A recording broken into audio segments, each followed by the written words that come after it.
Hello, welcome to second orientation session on sociology at Amigos IAS Hyderabad. Now, these orientation sessions, what we are trying to understand is just to develop a sociological understanding of various aspects of the syllabus. What is the demand of the subject of sociology for UPSC? What is the framework in which a student has to prepare? What kind of outlook a student has to develop? This is generally referred to as sociological imagination, because we need to try develop this attitude or these observational skills of day-to-day things which are around us, which is indirectly or directly or indirectly related to the syllabus of UPSC sociology.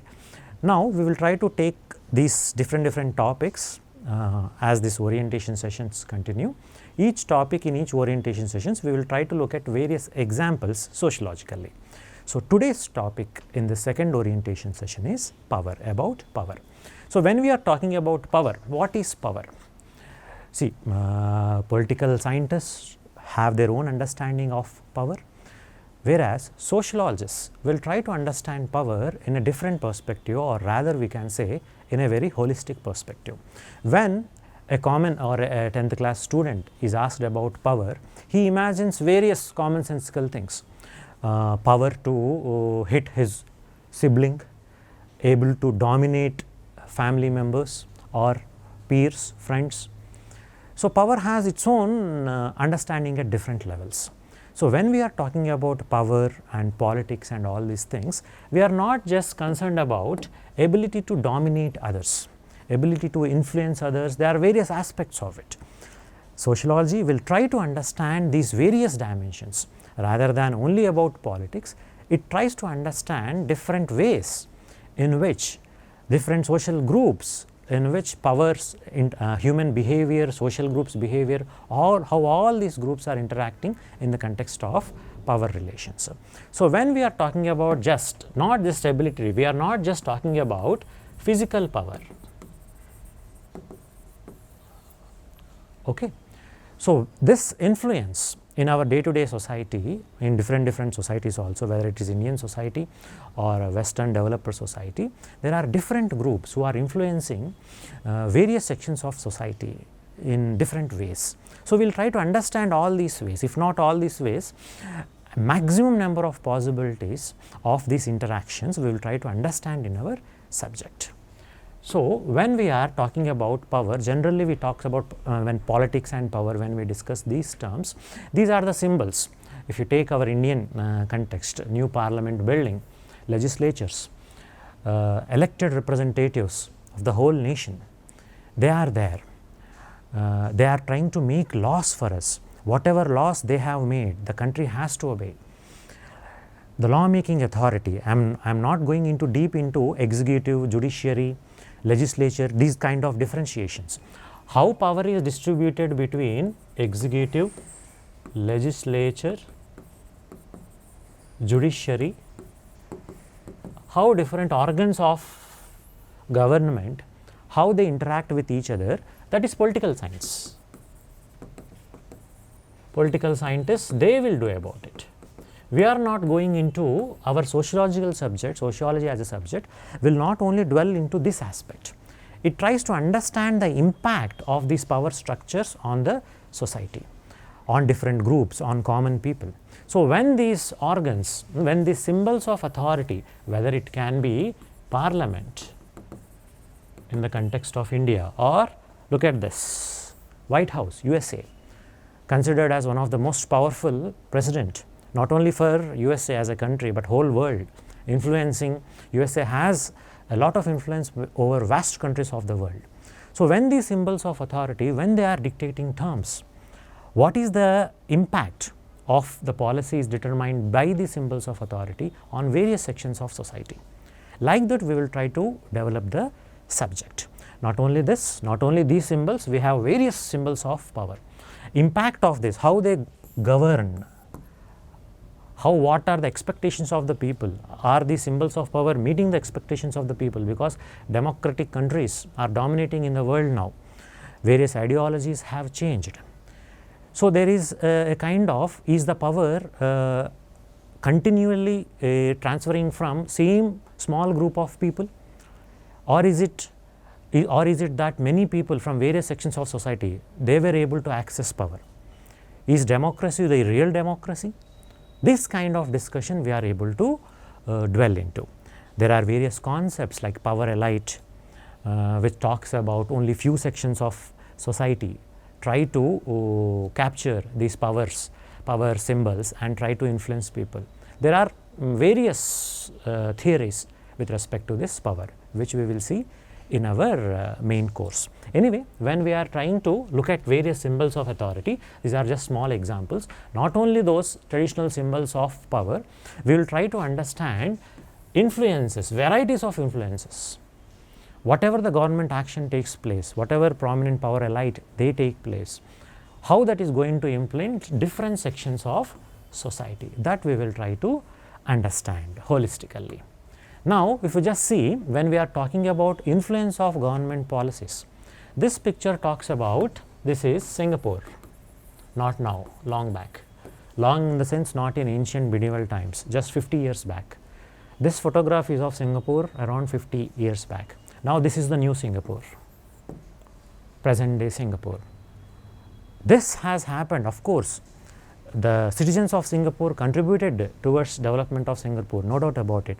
But look at the policies taken by Singapore, government of Singapore, whether it is with respect to skill development, whether it is with respect to eradication of corruption at all levels, especially at higher levels. So, that has created substantial development in a very quick manner in this island nation. So, the impact of government policies, how it affects society, like this we are going to understand in our subject of sociology. There are many examples. The intention of these orientation classes is not to explain whole subject. The main intention is to give a flavor, try to have interest in sociology. Look at how lively it is, how we can relate various day-to-day examples and enhance our answers, how we can develop this particular sociological imagination so that we can understand society not only in silos, not only with respect to power, not only with respect to religion, not only with respect to ideology, but whereas in a comprehensive manner. That is the intention we are trying to dwell, so that you will develop interest in the subject. The choosing an optional in the UPSC, it is about opting, it is your optional. You should have interest in the optional. So, these sessions are intended to develop interest in the subject. Now, let us see varieties of examples, how the theory goes. Now, this power, when we are talking about this power, when sociologists especially are looking into this dimension, they will try to look how various social conflicts are related to unequal distribution of power, unequal distribution of power. Let us take the example of Sri Lanka. The things which are marked in green color, basically when this LTTE, this Tamileelam, when they are this conflict came, Sri Lankans versus Tamilians. Tamil people are settling in Sri Lanka from 1000 years. I am not talking about this indentured labor British, which was taken away by British for plantations. Tamil people were staying in Sri Lanka from thousands of years, but there was differentiation with respect to access to power. So, that in this inequality slowly resulted into development of such groups, LTTE, a very big civil war through decades it went through. So, they try to they are trying to gain legitimacy by showing this unequal distribution, by showing the social conflicts, by showing lack of development. In that manner they were able to sustain. So, lack of proper distribution of power can result into such groups, not only in Sri Lanka. There are many such examples, whether with respect to African civil war issues, whether with respect to the ongoing conflicts in the world. This lack of proper equal power distribution is resulting into various conflicts. Nepal constitutional crisis is also related to, in a way, this scenario. Okay. So, like that we will try to understand unequal distribution. Not only that, when we are talking about unequal distribution of power, it's about ability to decide, ability to make decisions. It is about decision making. It is about access to various resources. Access to various resources. Let us take this example of Peru, where conflicts have got intensified with respect to access to mining. All the sections of the society are not getting benefited out of it. Only few sections, only few companies are getting benefited out of this. So, a kind of social conflict arose. This kind of scenario we will see in Indian context also with respect to tribal habitations. When a mining company comes for the sake of mining resources, this social conflicts arise. Displacement, development induced displacement. So, people who are in the decision making role, who are having access to power, they decide whether the companies or the governments. So, what about the people? So, this may result into social movements against these kinds of decision making. So, this is the way in which various social movements also got resulted. We can relate this to even Chipko movement with respect to access to forest resources. We may relate this to Niyamgiri issue, where tribals, they claimed that right to forest is equivalent to their right to religion, because forest is not just a habitation for them, it is about their religion, their survival, their right to life. In that manner they were able to stop mining activity like that. So, what are the new dimensions emerging in this context in various social movements related to this? That is also in our syllabus for UPSC sociology. Then we can look at not only this, basically I am giving you various dimensions in which this particular aspect of power can be looked at sociologically. Now, as I was saying from the beginning, how the use of power affects various levels, whether it is local government, state government, national governments, global agendas, how that is able to influence climate change with respect to electrical vehicles, how that is able to impact oil mining. Okay, climate change and electrical vehicles and oil mining, how the things are going to develop. Even though for a country like India, which is heavily dependent on oil imports. Okay, so like this, how this is going to affect, how the policies are going to affect at various levels, not only at various levels, but also various sections of society. When a new technology comes, is it the elite of the society who are going to get access to new technologies, but what about the people at grassroots level? What about deprived sections of society? What is their situation? Will they be able to cope up with it? We can relate that to digital divide also. Nowadays technological companies has huge amount of power. Don't limit, when we are talking about sociologically, we need not to limit ourselves to only one dimension. Power is not only this physical power or political power. Technological companies have huge amount of influence on our day-to-day lives, what products we use, social media, what type of propaganda we are exposed to. Definitely it has what type of ads or advertisements we are exposed to in the priority sense. So, all these things they have what type of consumption patterns we have, because from morning to evening if they bombard with a specific kind of commodities, definitely human beings will tend to buy only those commodities. So, like that is also having lot of influence. So, when we are talking about power, it generally means the ability to influence others to do what the powerful person is intended to do. Like that we can look at, that is only one aspect of power. Okay, there is no hard and fast definition when we are looking at sociologically, because many sociological thinkers, they will have their own understanding. We will try to counter them with multiple thinkers and their understanding.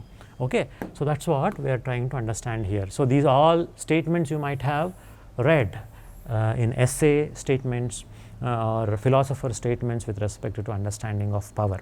They say that power tends to corrupt. Lot of power in your hands may make you more corrupt. That is one understanding. Absolute power corrupts absolutely.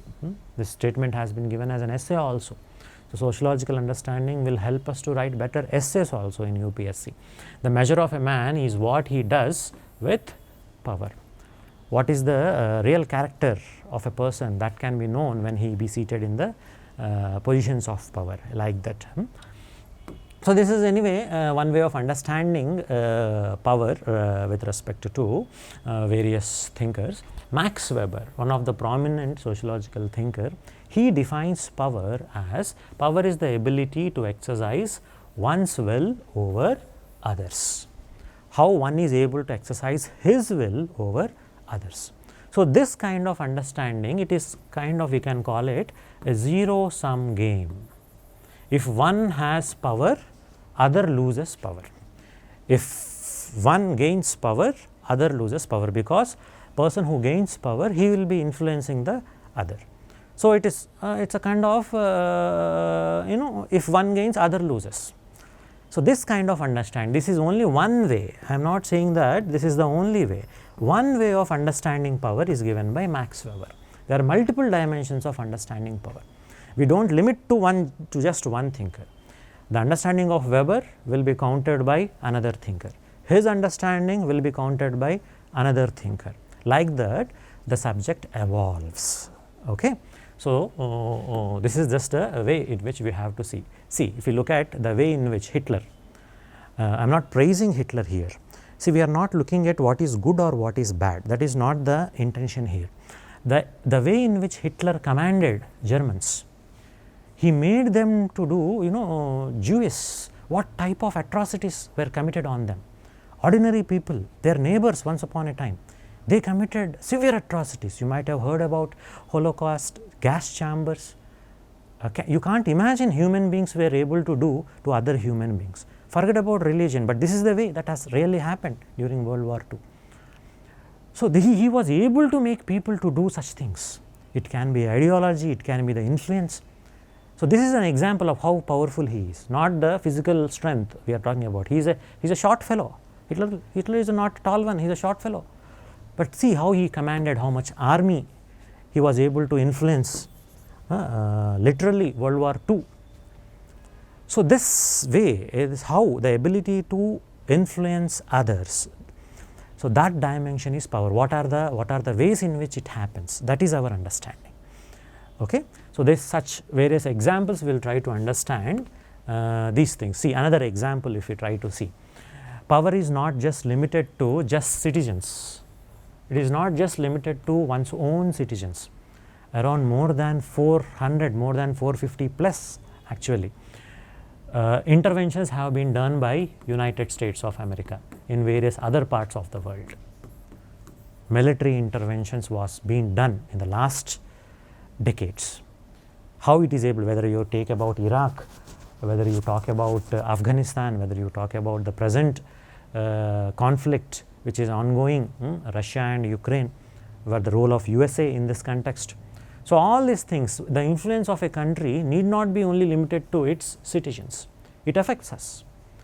That types of scenario also we have to look at. Of course, multipolar world is emerging, many powers are coming into picture, no doubt. Lot of things are happening, lot of dynamism is there in the world, no doubt about it, but this is there. Some countries are exerting huge control over other countries. That aspect also, why that is happening, what should be done to prevent it, this is the dimension we can dwell into. We will look at another example like this. This power need not be necessarily related to violence. Okay, whether it is Martin Luther King Jr. or Mahatma Gandhi, they were able to, whether it is civil rights movement or Indian national movement. In fact, he was influenced by Gandhi principles. So, power need not be only associated with violence. The ability to influence depends on various aspects. So, like this also, can this happen now? That is the debate which we also can look into. Okay.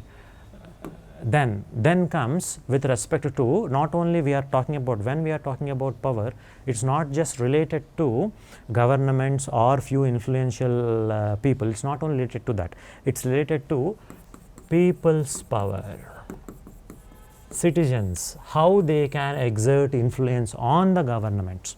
You might have heard about Arab Spring.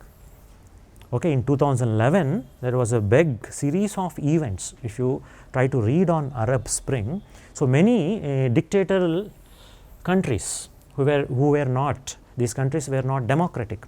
Their people started coming on streets and protesting against their own governments. There was no leader per se, just youth, jobless youth got fed up with their corrupt governments. They started coming onto the streets. social media was there. It was not a standard model of having an ideology, having a leader, having a party, mobilizing people, nothing. It came light. It started in Tunisia, where a fruit seller self-immolated himself, and it spread like a wildfire through various countries. So, what is the role of social media in this contest? How they got mobilized, and they were able to influence whether it is good or bad, that is another debate. But they were able to bring a huge change in the political power dimensions of their own societies, like that. It is not only with respect to traditional manner. When social media is coming into picture, when modern technology is coming into picture, people's mobilization is happening in multiple ways. Okay, even government of India, see, look at this scenario, how many people gets gathered without having any formal political setup. They want everyone shared a common goal to address their own grievances, to remove corrupt governments. Okay, so these all things are happening in the society, which we will study sociologically. There are many such examples. Me Too movement against sexual harassment,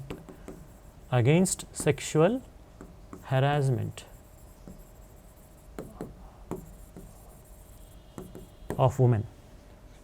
This hashtag Me Too. Okay, worldwide it got support. Okay, when people started sharing their experiences, how they were harassed at different places, even at very high levels of bureaucratic hierarchy in their own countries. So, that gave power to speak truth, which highlighted this issue. This was not easy before, but technology changed the things in unprecedented ways. So, that is what how. So, this is also a dimension. They are also exerting a huge influence. Even now you have YouTube stars, YouTube personalities. Once upon a time they were film stars, they were kings, rajas, then they were politicians. Now YouTube stars are also coming into picture, social media stars are also coming into picture. They are exerting their own influence on even food habits, even what type of studies you have to do, all this lifestyle, huge influence is there. Okay. So, that is what we are trying to understand this. There are other civil society organizations also. Civil society organizations,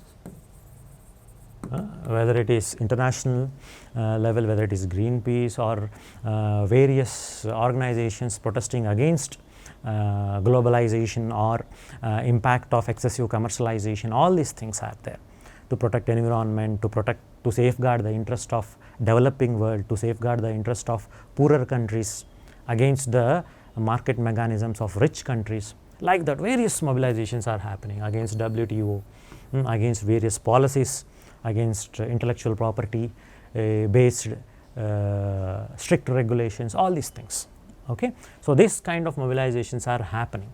Even another example is with respect to Black Lives Matter. This also happened. People were able to use technology and mobilize issue based, not ideology based. When issue is there, mobilization will be there. When issue is not there, mobilization may not happen. Okay, all issues may not get such big influence. Why only such certain things will be highlighted? Why not others? This is also dimension which we will look into, okay, in the further classes. Okay. So, when we are talking about power, it is not only legal power, there are some illegal aspects also. See, Sarkar, you might have heard about this, how influential persons will be there who are apart from the government, they are having their own influence to make the things done in the society. So, when we are talking about legitimate and illegitimate, legitimate power which is accepted by all, this legitimate power is called as authority.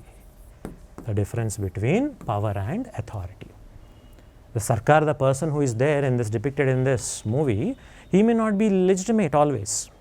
But when we are talking about legitimate power, that is called as what? Authority. So, this subject of sociology, how it delves into this authority is, it will look into what are the various types of authority. When I am talking about authority, I am talking about what? Legitimate aspects only. So, what are the various types of authority prevalent in the society? One, how the sociological thinker has developed it. So, like that we will look at various types of authority, like traditional authority, This is an example of traditional authority, Rajas, kings, not only Rajas, with respect to family, joint family system, elder person, the eldest in the family.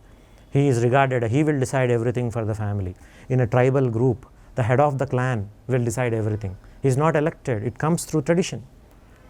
Okay. So, traditional authority is one type. When you have legal rational authority like bureaucrat, which you are all aspiring to become, IAS officer, through merit based, only he can pass rules. It is not that you can take a paper, pass a law, sign it yourself and give this order everywhere in your colony. Nobody will accept. But if a collector gives the order, people have to accept. Okay. This is bureaucracy, one type of legal rational authority. Okay. Leave the terms for now, we are looking at different dimensions of authority. Another example is charismatic leadership. Just by they are not having, Gandhi is not part of parliament, but look at the influence you have. He has many leaders throughout the world, charismatic leaders. Nelson Mandela, they may be part of the government sometimes, but look at the charisma which they come and the amount of influence they have on their societies, even throughout the world also. So, these kinds of authorities, various kinds of dimensions are there. So, not only this, now emerging field, technology, mass media, huge influence, what we watch, westernization, McDonaldization, what type of western food we eat, huge influence. Not only food, not only with respect to movies, not only language, the way in which the accents we try to develop. The media is the stories which the media runs will have a huge influence on the youth. So, mass media is exerting, it is determining indirectly without any force, it is determining our choices. Our choices, what we decide, we think we have lot of freedom, but it is decided by huge influence from the media. Okay, whether it is social media, television, newspaper, print media, varieties of things.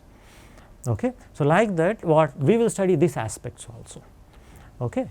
So, in this way, now we have different dimensions of power. Now, Elon Musk has met PM, he said he is a fan of PM, he will be coming into India, that was yesterday's news. But look at the power dimensions here, this is political, this aspect economic dimension. Definitely economic power, influence will be there, political power. Okay. So, they have their own area of influence. Even Ambani, even how rich he may be, he has to praise the Prime Minister of India, he has to take appointment of Prime Minister of India. Even the reverse is also possible, Prime Minister is desperately meeting big economic corporate gains, so that they will bring investment into our country, like that. So, they have their own dimensions, it is not about who is big, who is small. They have their own dimension that we are able to try, economic power, political power, it can be military power. Look at the case of Myanmar, military power. Even in Pakistan also, the military has a huge influence, it can take over, already happened in the past decades. So, ability to have control the society, Myanmar is an example, military power. So, economic dimension of power, military aspect of power, political aspect, military aspect, then you have this ideological dimension of power. Different kinds of ideology, socialist ideology, communism, varieties of ideological dimensions of power, ideas, making people circulate around those ideas. So, these are the ways in which power is exerting influence in various dimensions. So, when we are talking about sociological understanding, we try to understand all these dimensions. Look at the way in which, so it is not more like a theory will be there, no doubt, but we will build on various real life examples and try to understand the subject, so that we can be able to deliver very good answers in the mains examination. Ultimately, we have to get as much scores as possible. So, the better the understanding you have on the subject, the better you will deliver your answers naturally, which we will try to do in our sociology classes. If you are interested to join sociology, try to enroll at Amigos 21st Century IAS Hyderabad. Ashok Nagar, Hyderabad. Thank you.